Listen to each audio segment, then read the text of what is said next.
Welcome to wishful ಅಡುಗೆ ಮನೆ. ನೋಡೇಶ, ಇಲ್ಲಿ ನಾವು ಇವತ್ತು 1 ಕಪ್ದಷ್ಟು ಕಡಲೆ ಹಿಟ್ಟನ್ನು ತಗೊಂಡಿದ್ದೀವಿ.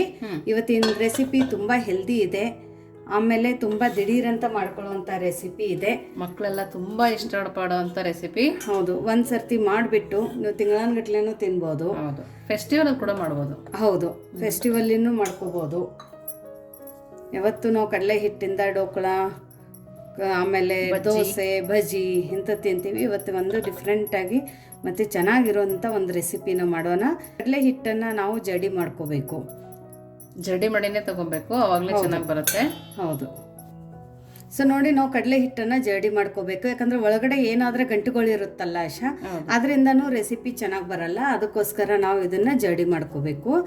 ಜಡಿ ಮಾಡೋದ್ರಿಂದನೂ ಹಿಟ್ಟು ಲೈಟ್ ವೇಟ್ ಆಗುತ್ತೆ. ಹೌದು, ಹಗುರ ಆಗಿ ಚೆನ್ನಾಗಿ ಬರುತ್ತೆ. ಸೊ ನೋಡಿ, ಇವತ್ತೇ ಕಡಲೆ ಹಿಟ್ಟು ನಾವು ಯಾವ ಮೆಜರ್ಮೆಂಟಿಂದ ತೊಗೊಂಡಿದ್ದೀರಾ, ಕಪ್ ಮೆಜರ್ಮೆಂಟ್ ಅಂದರೆ ಕಪ್ಪಿಂದ ತೊಗೊಳ್ಳಿ, ಬಟ್ಲಿದ್ರೆ ಬಟ್ಲಿಂದ ತೊಗೊಳ್ಳಿ. ನಿಮ್ಮ ಮನೆಯಲ್ಲಿ ಯಾವುದು ಯುಟೆನ್ಸಿಲಿಂದ ನೀವು ಮೆಜರ್ ಮಾಡ್ತೀರಾ ಅದೇ ಸೇಮ್ ಮೆಜರ್ಮೆಂಟನ್ನು ಇವತ್ತು ಇಡೀ ನಮ್ಮದು ರೆಸಿಪಿಗೆ ನಾವು ಯೂಸ್ ಮಾಡ್ಕೋಬೇಕು. ಸೊ ನೋಡಿ, ಇವಾಗ 1 ಕಪ್ಪಷ್ಟು ನಾವು ಕಡಲೆ ಹಿಟ್ಟು ತೊಗೊಂಡಿದ್ದೀವಲ್ಲ, ಅದೇ ಬೌಲಲ್ಲಿನೇ ನಾನು ಅರ್ಧ ಅಷ್ಟು ಕುಕ್ಕಿಂಗ್ ಆಯಿಲನ್ನು ತೊಗೊಂಡಿದ್ದೀನಿ. ಯಾವ ಎಣ್ಣೆ ಆದರೂ ನಡೆಯುತ್ತಲ್ಲ? ಹೌದು. ಸೊ ನೋಡಿ, ಇಲ್ಲಿ ನಾನು ಅರ್ಧ ಕಪ್ಪಷ್ಟು ಕುಕ್ಕಿಂಗ್ ಆಯಿಲು ಅಂದರೆ ಅಡುಗೆ ಎಣ್ಣೆನ ನಾನು ಇಲ್ಲಿ ಯೂಸ್ ಮಾಡಿದ್ದೀನಿ. ಬಟ್ ನಾನು ಇವತ್ತು ಇಲ್ಲಿ ಗ್ರೌಂಡ್ನಟ್ ಆಯಿಲು ಅಂದರೆ ಕಡಲೆ ಬೀಜದ ಎಣ್ಣೆನ ಯೂಸ್ ಮಾಡಿದ್ದೀನಿ. ಇದನ್ನೆಲ್ಲ ನಾವು ಇದನ್ನು ನೀಟಾಗಿ ಮಿಕ್ಸ್ ಮಾಡ್ಕೋಬೇಕು. ಇದ್ರೊಳಗಡೆ ಏನಾದರೆ ಗಂಟುಗಳು ಇದ್ರೂ ನೀಟಾಗಿ ಮಿಕ್ಸ್ ಆಗುತ್ತೆ. ತುಂಬ ಈಸಿ ರೆಸಿಪಿ. ಸೊ ಇದು ನಮ್ಮದು ಹಳೆ ರೆಸಿಪಿನೇ. ನಾವು ಈಸಿಯಾಗಿ ಹೇಗೆ ಮಾಡೋದು ಅಂತ ನೋಡೋಣ. ತುಂಬ ದಿಢೀರಂತ ಮಾಡ್ಕೊಳ್ಳೋವಂಥ ರೆಸಿಪಿ.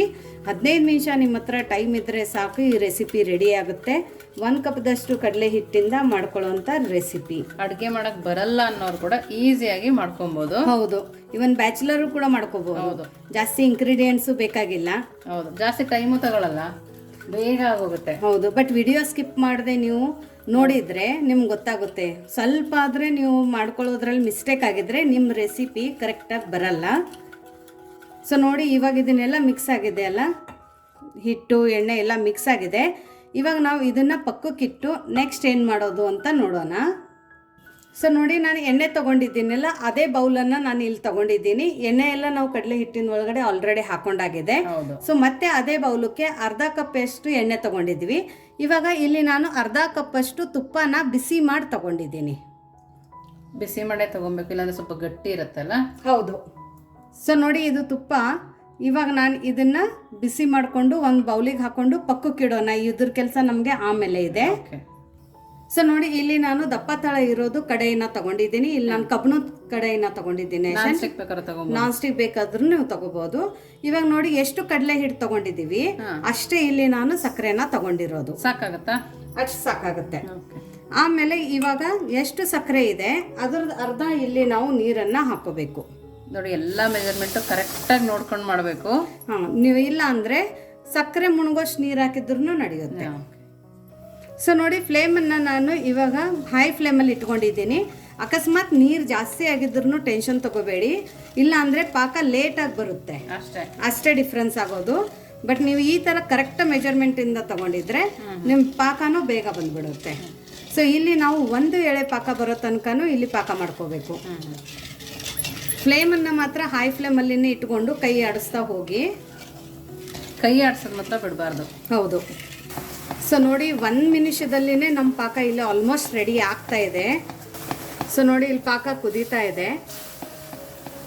ಇದಕ್ಕೆ ಜಾಸ್ತಿ ನಮಗೆ ತಾರ್ ಬರೋ ತನಕ ಕುದಿಸೋದಿಲ್ಲ ಆಶಾ. 1 ಎಳೆ ಪಾಕ ಬರೋ ತನಕನೇ ಕುದಿಸ್ಬೇಕು. ನೀವು 1 ಎಳೆ ಪಾಕಕ್ಕಿಂತ ಸ್ವಲ್ಪ ಜಾಸ್ತಿ ತಗೊಂಡಿದ್ರೆ ನಾವು ಮಾಡೋವಂಥ ರೆಸಿಪಿ ಗಟ್ಟಿ ಆಗುತ್ತೆ. ಓಕೆ, ಮಕ್ಕಳು ಸ್ಕೂಲಿಂದ ಬರೋ ಅಷ್ಟರೊಳಗೆ ಮಾಡಿಟ್ಟಿದ್ರೆ ಎಷ್ಟು ಖುಷಿ ಪಡ್ತಾರಲ್ಲ. ಹೌದು. ಇವನ್ ನೀವು ಎಲ್ಲಾದ್ರೂ ಪ್ರಯಾಣಕ್ಕೆ ಹೋಗ್ಬೇಕಂದ್ರೂ ಹೌದು ಮಾಡ್ಕೊಂಡು ತಗೊಂಡು ಹೋಗ್ಬೋದು. ಇವನ್ ಕಿಟ್ಟಿ ಪಾರ್ಟಿ ಮಾಡಿದಾಗ ಕೂಡ ಮಾಡಿಟ್ಟು ತುಂಬ ಚೆನ್ನಾಗಿರುತ್ತಲ್ಲ. ಹೌದು. ಸೊ ನೋಡಿ, ಇವಾಗ ನಾನು ಫ್ಲೇಮನ್ನು ಲೋ ಅಲ್ಲಿ ಇಟ್ಕೊಂಡಿದ್ದೀನಿ. ನಾನು ನಿಮ್ಗೆ ಇಲ್ಲಿ ತೋರಿಸ್ತೀನಿ ಯಾವ ಥರ ಬರಬೇಕು ಪಾಕ ಅಂತ. ನೋಡಿ, ಫುಲ್ 1 ಎಳೆ ಬಂದಿದೆ. ನೋಡಿ, ಹೀಗೆ ಕೈ ಇದನ್ನು ಮಾಡಿದರೆ ಇಲ್ಲಿ 1 ಎಳೆ ಪಾಕ ಬಂದಿದೆ. ಇವಾಗ ಇಮಿಡಿಯೇಟ್ ಆಗಿ ನಾವು ಇದೇನು ಎಣ್ಣೆಯಲ್ಲಿ ಹಾಕೊಂಡಿದ್ವಲ್ಲ ಕಡಲೆ ಹಿಟ್ಟು, ಅದನ್ನು ನಾವು ಹಾಕೋಬೇಕು. ನೋಡಿ, ಎಲ್ಲದನ್ನು ಸೇರಿಸ್ಕೊಂಡಿದ್ದೀವಿ. ಇದನ್ನು ಇವಾಗ ಫ್ಲೇಮನ್ನು ನಾವು ಮೀಡಿಯಮ್ ಫ್ಲೇಮಲ್ಲಿ ಇಟ್ಕೊಂಡೇ ಇಮಿಡಿಯೇಟಾಗಿ ಕೈ ಆಡಿಸ್ಬೇಕು. ಇಲ್ಲಾಂದರೆ ಇದನ್ನು ಗಂಟು ಥರ ಆಗಿಬಿಡುತ್ತೆ, ಲಮ್ಸ್ ಆಗಿರಬಾರ್ದು. ಇದು ತುಂಬ ಇನ್ಸ್ಟಂಟ್ ರೆಸಿಪಿ, ತುಂಬ ಈಸಿ ರೆಸಿಪಿ. ಆ್ಯಕ್ಚುಲಿ ನಾವು ಯಾವಾಗಲೂ ಅಂತೀವೆಲ್ಲ ಮೈಸೂರು ಪಾಕ್ ಮಾಡೋದು ತುಂಬ ಕಷ್ಟ ಇದೆ, ಹಲ್ವಾಯಿ ಸ್ಟೈಲಲ್ಲಿ ಬರಲ್ಲ ಅಂತ, ಅಂಗಡಿಯಿಂದ ತಂದು ತಿಂತೀವಿ. ಹೌದು, ಇದು ತುಂಬ ಚೆನ್ನಾಗಾಗಿ ನಾವು ಜಾಳಿ ಮೈಸೂರು ಪಾಕ್ ಅಂತೀವಿ. ಇದಕ್ಕೆ ಒಳಗಡೆ ಸ್ಪಾಂಜಿ ಥರ ಬರುತ್ತಲ್ಲ, ಆ ಥರ. ಸೊ ಕೈ ಬಿಡದೆ ಇದನ್ನು ನಾವು ಮಿಕ್ಸ್ ಮಾಡಬೇಕು. ಸೊ ಇವಾಗ ನಾವೇನು ತುಪ್ಪ ತಕೊಂಡು ಇಟ್ಕೊಂಡಿದ್ವಲ್ಲ ಆಶಾ, ಅರ್ಧ ಬಟ್ಲಷ್ಟು, ಅದನ್ನ ಸ್ವಲ್ಪ ಸ್ವಲ್ಪ ಡಿವೈಡ್ ಮಾಡಿ ಮಾಡಿ ನಾವು ಇದ್ರ ಒಳಗಡೆ ಹಾಕೋತಾ ಹೋಗಿ ಇದನ್ನ ನಾವು ಕುದಿಸ್ಬೇಕು. ನೋಡು, ತುಪ್ಪ ಹಾಕಿದ ತಕ್ಷಣ ಇಲ್ಲಿ ಮತ್ತೆ ಎಲ್ಲ ಚೇಂಜ್ ಆಗುತ್ತೆ. ಸ್ವಲ್ಪನೇ ಹಾಕೊಳ್ತಾ ನಾವು ಕಲ್ಸ್ಕೊಬೇಕು. ಹೌದು. ಇವನ್ ಇವ್ರೇನ್ ಮಾಡ್ತಾರೆ ಹಲ್ವಾಯಿ ಸ್ಟೈಲಲ್ಲಿ ಅಂದ್ರೆ ಒಂದ್ ಕಡೆ ತುಪ್ಪ ಮತ್ತೆ ಎಣ್ಣೆ ಬಿಸಿ ಮಾಡೋಕೆ ಇಟ್ಕೊಂಡು ಬಿಸಿ ಬಿಸಿ ಎಣ್ಣೆ ತುಪ್ಪನೂ ಹಾಕ್ತಾರೆ.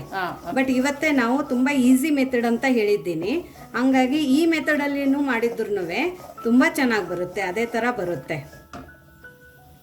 ಬಟ್ ಫ್ಲೇಮನ್ನ ಮಾತ್ರ ಕಡಲೆ ಹಿಟ್ಟು ಹಾಕಿದ ನಂತರ ಮೀಡಿಯಂ ಫ್ಲೇಮಲ್ಲಿನೇ ಇಡಬೇಕು. ಸೊ ನೋಡಿ, ಇಲ್ಲಿ ಕಲರ್ ಎಲ್ಲ ಚೇಂಜ್ ಆಗ್ತಾ ಇದೆ. ಇವಾಗ ನಾನು 3 ಬ್ಯಾಚಲ್ಲಿ ಇಲ್ಲಿ ತುಪ್ಪನ ಹಾಕ್ಕೊಂಡಿದ್ದೀನಿ. ಅಂದರೆ ಒಂದು ಸರ್ತಿಗೆ ನಾನು ಒಂದು 3 ಇಂದ 4 ಟೇಬಲ್ ಸ್ಪೂನ್ ಅಷ್ಟೇ ಇಲ್ಲಿ ನಾನು ತುಪ್ಪನ ಬಳಸ್ತಾ ಇರೋದು. ಸುಮ್ಮನೆ ಸ್ವಲ್ಪ ಸ್ವಲ್ಪ ಹಾಕ್ತಾ ತಿರುತ್ತಾ ಇದ್ದೀನಿ.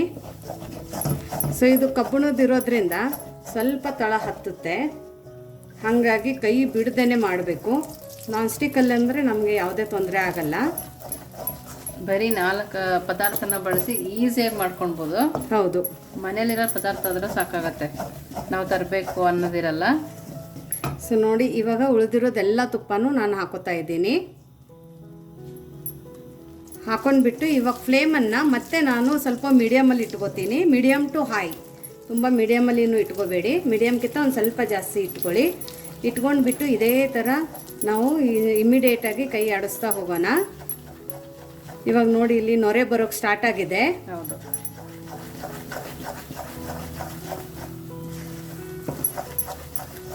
ನೋಡಿ ಇಲ್ಲಿ ಉಪ್ತಾ ಇದೆ ನೋಡಾಶ. ಇವಾಗ ನೋಡಿ ಎಷ್ಟು ಚೆನ್ನಾಗಿ ಹಿಟ್ಟು ಇದನ್ನ ಆಗ್ತಾ ಇದೆ, ಪ್ಯಾನನ್ನು ಬಿಡ್ತಾ ಇದೆ. ಇವಾಗ ನೀವು ಇದಕ್ಕೆ ಫ್ಲೇವರಿಗೆ ಸ್ವಲ್ಪ ಕೆವಡ ವಾಟರು ಅಥವಾ ಏಲಕ್ಕಿ ಪುಡಿನ ಹಾಕೋಬಹುದು. ಬಟ್ ನಮ್ಮ ಮನೇಲಿ ಒಂದು ಸ್ವಲ್ಪ ಪ್ಲೇನ್ ಇಷ್ಟಪಡ್ತಾರೆ ನ್ಯಾಚುರಲ್ ಆಗಿ, ಹಾಗಾಗಿ ನಾನು ಯಾವುದೂ ಹಾಕೋತಾ ಇಲ್ಲ. ಸೊ ನೋಡಿ, ಇವಾಗ ಇದು ಆಗಿದೆ. ಇವಾಗ ನಾನು ಫ್ಲೇಮನ್ನು ಆಫ್ ಮಾಡಿಬಿಟ್ಟು ಇಮಿಡಿಯೇಟಾಗಿ ನಾವು ಇದನ್ನು ಟ್ರಾನ್ಸ್ಫರ್ ಮಾಡೋಣ. ಪ್ಯಾನಿಂದ ಬಿಡಕ್ಕೆ ಸ್ಟಾರ್ಟ್ ಆದ ತಕ್ಷಣ ತಗೊಂಡ್ಬಿಡ್ಬೇಕಲ್ವಾ? ಹೌದು. ನೋಡಿ, ನಾವು ಒಂದು ಪಾತ್ರೆ ತಗೊಂಡು ಅದರಲ್ಲಿ ಬಟರ್ ಪೇಪರ್ನ ಹಾಕೊಂಡಿದ್ದೀವಿ. ಅದರೊಳಗಡೆಗೆ ಈಗ ನಾವು ಮಾಡಿದ್ವಲ್ಲ ಅದನ್ನು ಸೇರಿಸ್ಕೊಳ್ತಾ ಇದ್ದೀವಿ.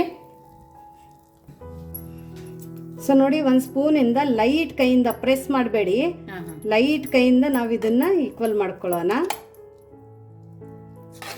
ಇದು ತಣ್ಣಗಾಗೋಕ್ಕೂ ಏನು ಜಾಸ್ತಿ ಹೊತ್ತು ಟೈಮ್ ತಗೊಳ್ಳಲ್ಲ, 10 ರಿಂದ 15 ನಿಮಿಷ ಸಾಕು. ನಾವು ಎಕ್ಸೆಸ್ ಯಾವುದೇ ತುಪ್ಪ ಆಗಲಿ ಎಣ್ಣೆ ಆಗಲಿ ಯಾವುದೂ ತೆಗಿತಾ ಇಲ್ಲ. ಸೊ ಇದನ್ನು ತಣ್ಣಗಾಗೋಕ್ಕೆ ಒಂದು 15 ನಿಮಿಷ ಬಿಡೋಣ. ಸೊ ನೋಡಿ, 10 ನಿಮಿಷ ಆಗಿದೆ. ಇದನ್ನು ಇವಾಗ ನಾವು ಡಿಮೋಲ್ಡ್ ಮಾಡೋಣ. ಸೊ ನೋಡಿ, ಹಾಕಿದ ತಕ್ಷಣ ಬಂದ್ಬಿಡುತ್ತೆ ಕೆಳಗಡೆ.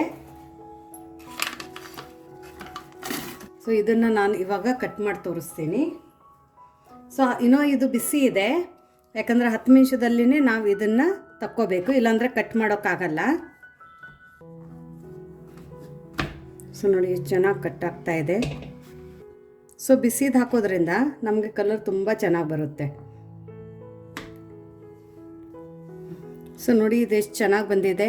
ನೀವು ಬೇಕಂದರೆ ಪಕ್ಕದೆಲ್ಲ ತೆಗೆದುಬಿಟ್ಟು ಇದನ್ನು ಸ್ಕ್ವೇರಲ್ಲಿ ಅಥವಾ ರೆಕ್ಟ್ಯಾಂಗಲಲ್ಲಿ ನಿಮಗೆ ಯಾವ ಥರ ಬೇಕೋ ಆ ಥರ ನೀವು ಇದನ್ನು ಕಟ್ ಮಾಡ್ಕೋಬೋದು.